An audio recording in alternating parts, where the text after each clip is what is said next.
ज्यादा बेहतर समझाएंगे। विजय जी, थोड़ा देरी से आ रही हूं।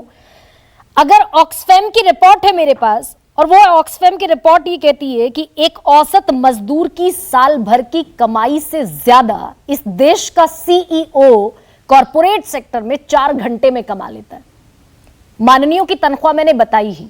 अब बड़ी ईमानदारी से मैं आपसे समझना चाहती हूं कि आप वाकई इस देश के गरीब की और मजदूर की हालत सुधरी है और बिगड़ी है, कहां खड़ा है, कितना हुआ, कितने की जरूरत, मैंने सब आपके पाले में गेंद डाल दी। बहुत बहुत शुक्रिया। सबसे पहले आपको, सभी दर्शकों को और पैनलिस्ट को नमस्कार, प्रणाम।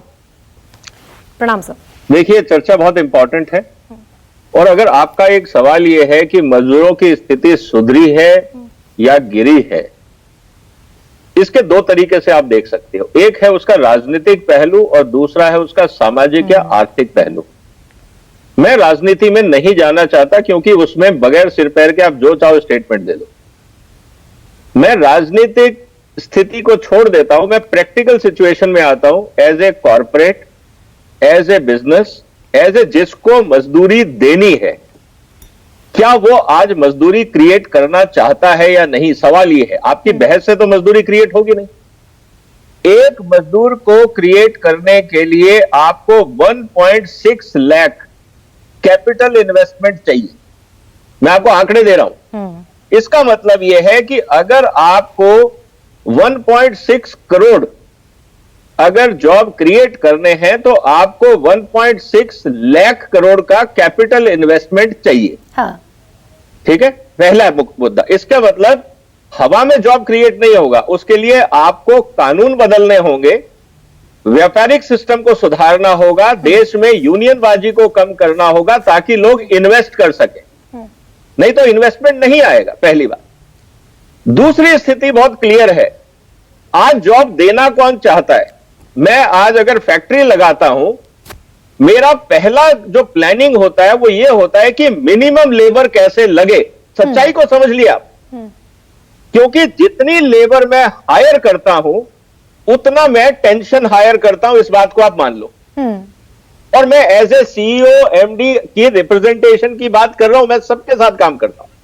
ठीक है, कारण आपकी लेबर अनस्किल्ड है, लेबर को सिखाने के लिए आपके पास कोई इंस्टीट्यूट नहीं है, पहली बात। दूसरा, लेबर की प्रोडक्टिविटी इतनी कम है कि अगर आप लेबर को ट्रेनिंग देना चाहते हो, सिखाना चाहते हो, थोड़ा सख्ती बरतते हो, आपकी यूनियन आके बीच में टांग अड़ाने लगती है। हमें वो यूनियन बाजी नहीं चाहिए, क्योंकि आपकी लेबर के चक्कर में मेरी क्वालिटी खराब होती है, मेरी कॉस्ट ऑफ प्रोडक्शन बढ़ती है। हम उसको सुधारना चाहते हैं, आपकी यूनियन करने नहीं देती। तीसरा मुद्दा, लेबर की रिलायबिलिटी इतनी कम है कि अगर मैंने आज 100 आदमी रख लिए, कोई गारंटी नहीं है कि कल लोग आएंगे, क्योंकि आज त्योहार है, आज फेस्टिवल है, आज कुछ और है।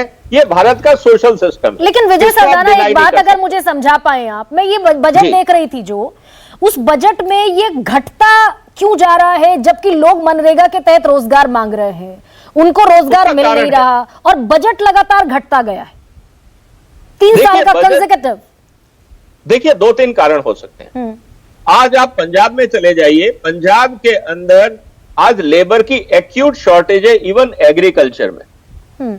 उसका आउटकम क्या हुआ कि पंजाब में मैकेनाइजेशन बेतहाशा बढ़ा। आज हर काम मशीन कर रही है क्योंकि आदमी नहीं मिल रहा। खेती की मैं बात कर रहा हूं। फैक्ट्री में हम हर चीज को ऑटोमेशन क्यों कर रहे हैं? हमें स्किल्ड मैन पावर नहीं मिलता। हम खर्चा करने को तैयार हैं फैक्ट्री में, लेकिन अनस्किल्ड वर्कर हमको नहीं चाहिए। वो न्यूसेंस क्रिएट करता है। आप पॉलिटिकल, सोशल कुछ भी बहस जरूर कर लो, इसलिए ये खर्च घट रहा है। विजय सरदाना, जो बात मनरेगा की है उसमें स्थिति है, सरकार का शायद ये आकलन है, ये नीति आयोग और बाकी जो थ्योरेटिकल इकोनॉमिस्ट है वो बता पाएंगे। वो ये बता पाएंगे कि साहब, अगर वो कहते हैं हमने इनको खाना दे दिया, हमने इनको घर दे दिया, तो जो इनकम हमारे पास की, जो पैसा लेबर को देना था, वो हमने अलग अलग काइंड के रूप में आपको दे दिया। तो कैश कंपोनेंट को हमने प्रोपोर्शनेटली नहीं बढ़ाया, क्योंकि हमने काइंड में दे दिया। आपको खाना दे दिया, आपको घर दे दिया, आपको बाकी सुविधाएं दे दी, क्योंकि किट्टी तो उतनी है, 100 रुपए है।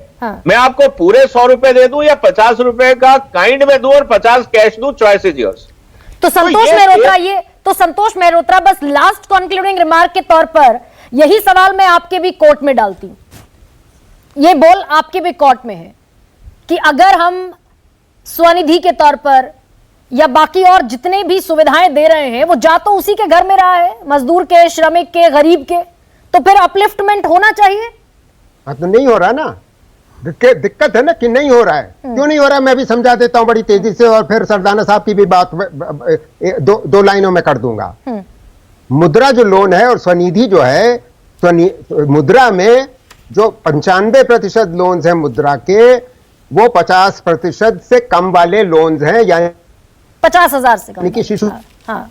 वर्ग में है। और उनका औसतन लोन जो है वो 29,000 रुपए है। 29,000 रुपए में आप एक बार ठेला खरीद लोगे, आप रोजगार दे पाओगे? वो 2 बार फल उस पर भर लेगा, और उसके बाद उसका क्या करेगा? वो उसको वापस भी करना है, उसको पैसा अपना बचाना भी है, रोजमर्रा का खाना भी है, और वो क्या करेगा उसके बाद? मुझे इस मुद्रा के बारे में ज्यादा चर्चा करने की जरूरत नहीं। अब मैं थोड़ा सा हमारे अर्थशास्त्री के ऊपर आ जाता हूं। छोटा सा बता दीजिए। वो ये हमको समझा रहे नहीं, दो वाक्य कह रहे दीजिए, समझ बहुत जरूरी है आपके श्रोताओं को।